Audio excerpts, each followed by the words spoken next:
Subscribe to our channel, Cloud Snails, for more stories. Now let's begin this one. A factory worker misses one shift to attend his son's surgery. I still remember the silence in the locker room, too quiet for a Tuesday. My name is Daniel Wright, senior machine operator, 7 years with Gower Steelworks. I wasn't late that day. I wasn't even scheduled. But I showed up anyway, just to explain myself in person. My son's surgery was scheduled for Monday. Nothing major. A nasal polyp removal. Still, anesthesia for a 6-year-old isn't something you take lightly. I notified my supervisor, Vaughn Ellis, 3 days in advance. I even offered to make up the shift over the weekend. He never replied. I thought maybe it was handled. We weren't friends, just routine nods across the floor, cold acknowledgments during safety meetings. Vaughn was the kind of man who measured worth in minutes, not years. Still, I'd never given him a reason to question mine, so when I arrived Tuesday morning, my access badge didn't buzz green. It stayed red, no error message, no explanation, just a short beep like a door slamming shut. I checked twice, 3 times. Behind me, someone coughed. "Try again," said a voice. Not sympathetic, just watching. Inside, something already felt off. No one would meet my eye. Tools clanked louder than usual. The smell of hot grease and metal was the same. But the air, different. Like something was about to rupture. Vaughn found me by the break room, coffee in hand like it was any other day. "You weren't supposed to be here," he said flatly. "I know. I just wanted to—" "You missed your shift," he interrupted. "And you didn't answer your phone." "I was at the hospital. My son—" He raised a hand, not aggressively, just to silence. "If you cared, you'd have been here." He nodded at the floor manager, who tapped something on his tablet. A second later, my employee ID disappeared from the shift screen above the supply room. "Effective immediately," Vaughn said. "You're done here." It happened so fast, I didn't even feel angry. Just cold, like someone turned the power off inside me. 5 years, no sick days, no complaints. 3 holidays skipped. And this was it. I didn't argue, didn't plead. I just walked out, boots echoing down the hallway like the final ticks of a clock. Outside, the wind cut hard. I got in my car and sat there for 15 minutes, staring at my hands. But here's what Vaughn didn't know, what none of them knew. The day before my son's surgery, someone followed me home, like, share, comment your thoughts, and don't forget to subscribe, because what happens next will change everything. Let me know when you're ready for next. A network error occurred. Please check your connection and try again. If this issue persists, please contact us through our help center at help.openai.com. I didn't mention it earlier because I wasn't sure it even happened. But now, after the badge, the humiliation, and Vaughn's cold stare, I know I wasn't imagining things. That Sunday night, after I left the hospital prep visit with my son, I stopped by the 24-hour gas station near 8th Street. As I walked back to my car, I noticed a white sedan parked across the lot. No license plate on the front. Headlights off. But the driver was watching me. I couldn't see his face, just the glowing cherry of a cigarette. At first, I brushed it off. Maybe just someone taking a smoke break. Maybe nothing. But when I pulled out and turned right, so did he. When I slowed down for a red light, he stayed 4 cars behind. When I made an unexpected left into the grocery store lot, he drove past without hesitation. Still, something about that cherry red cigarette glow stuck in my head all night.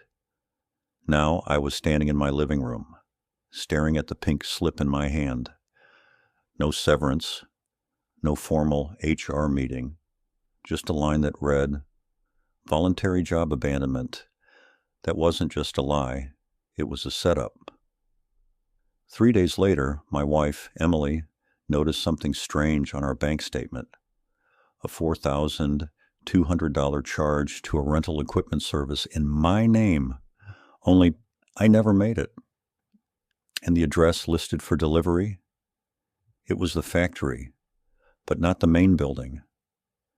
The delivery was scheduled for the private workshop, where Vaughn ran after our projects, the ones upper management pretended not to know about. I felt something twist in my gut.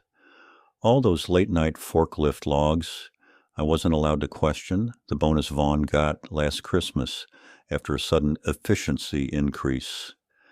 It all started to make sense, and maybe, just maybe, I was never fired for being late. I was fired because I saw too much and didn't even know it. What happens when a loyal worker becomes the biggest liability? I didn't sleep much after that. Not because of fear, but because everything started clicking into place. Vaughn's fake overtime reports, the monthly inventory, never quite matching up. And now, a charge in my name for equipment I never ordered. Something big. And I was being scrubbed out of the picture quietly. I needed answers. Not for revenge, for survival. So I did something reckless. I waited until 2:14 a.m. on Friday, exactly when the guard shift changed, and parked my car behind the maintenance shed where the cameras didn't reach. I still had my old reflective vest, still knew the timing of the furnace cycle, still remembered which hallway sensor was broken and never got replaced. Slipping in was easy, too easy. Inside the old wing of the plant, the lights flickered weakly. Most of it hadn't been updated in years. I made my way past Line B toward the back workshop where Vaughn kept his side projects. And there it was, the door, heavy steel, no window. A fresh keypad installed on the outside. I hadn't seen this before, but the smell was unmistakable. Burnt copper and something chemical. I crept around the side wall where the insulation had peeled back, just enough to see inside through a gap in the panels. And that's when I saw it. 2 men, not workers, no uniforms. One was assembling what looked like parts of a machine, not a factory one, but custom-made, military style. Surveillance drones, maybe, on a table, scattered receipts and fake IDs. Vaughn's name wasn't on them, but mine was, and beside it, a forged employee file. My file. All edited, all fabricated. They weren't just erasing me, they were repurposing me for something illegal.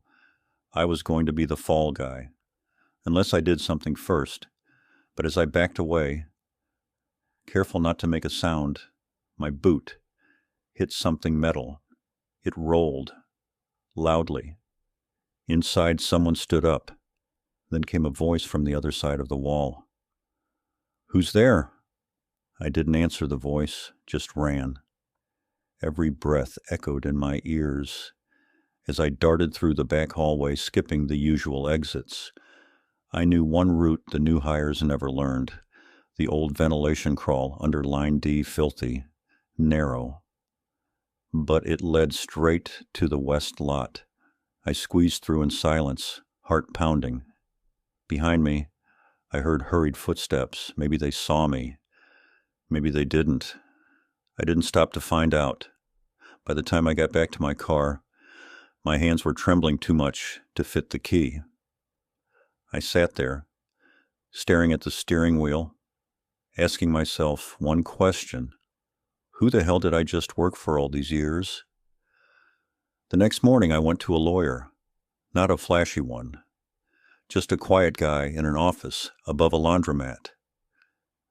I handed him photos from my phone, copies of the forged receipts, and one audio recording I'd managed to snag during the walkthrough.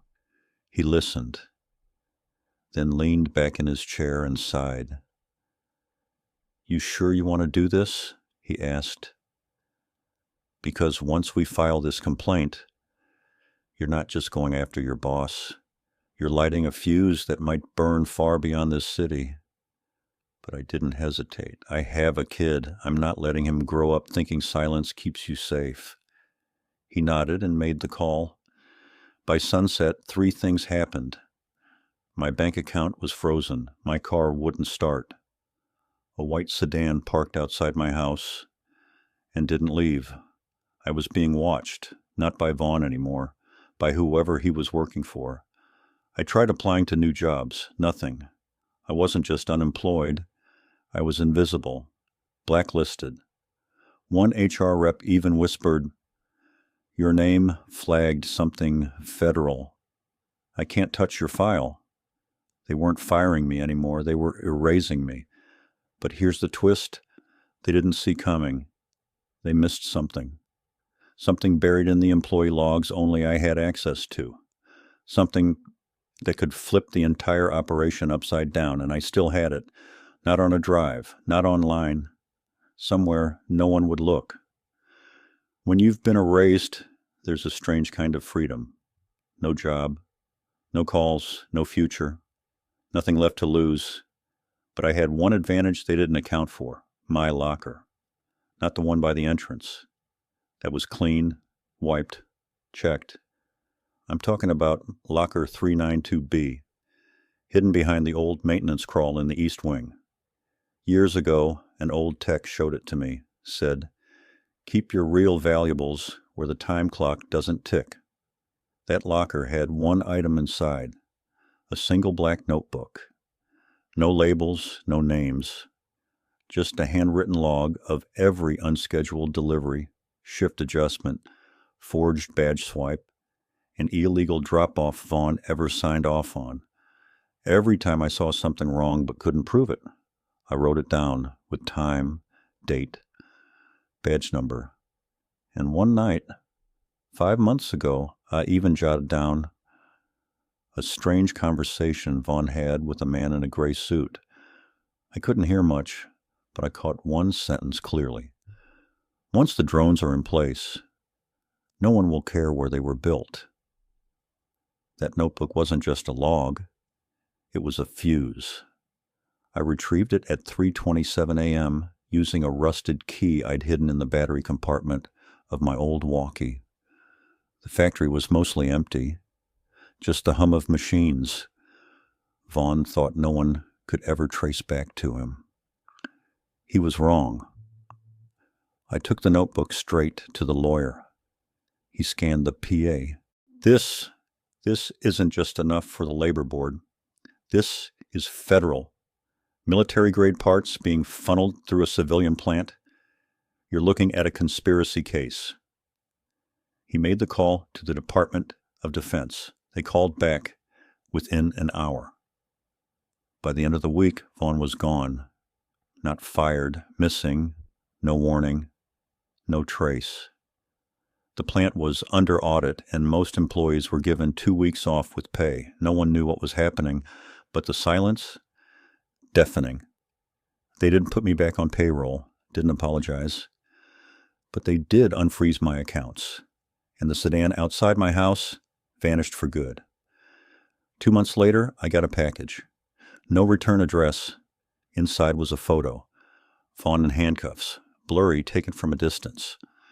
Taped to the back was a note, typed in block letters. "The fuse you lit burned clean. Good men stay quiet. You didn't. Well done." I burned the photo. It kept the notebook, because sometimes the system doesn't give you closure. You have to build it yourself. Thank you for being a part of this story with me. If it moved you, please give the video a thumbs up and consider subscribing to Cloud Snails. I've noticed many of you who enjoy these stories aren't subscribed yet. By subscribing, you're not just following a channel, you're becoming part of a community that values deep, meaningful storytelling. Let's continue exploring these heartfelt journeys together. Don't forget to click the notification bell and give me your valuable suggestions about the video in the comment so you won't miss our next story.